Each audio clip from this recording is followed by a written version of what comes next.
Viena aktualiausių temų – konfliktas tarp būsto savininko ir nuomininko. Aptarsiu dažniausiai pasikartojančias problemas ir pateiksiu praktinių patarimų, kaip to išvengti. Viena iš priežasčių yra kaupiamosios išlaidos. Kas jas turėtų apmokėti – savininkas ar nuomininkas? Tai būtinai turite aptarti prieš pasirašydami nuomos sutartį.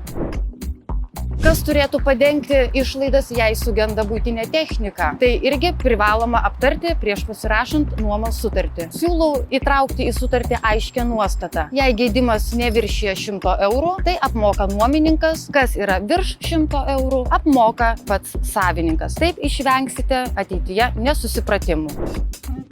Dažnai sutartis yra pasirašoma su vienu asmeniu, tačiau galiausiai bute gyvena jau keli asmenys. Siūlau įtraukti visus gyvenančius asmenis į nuomos sutartį.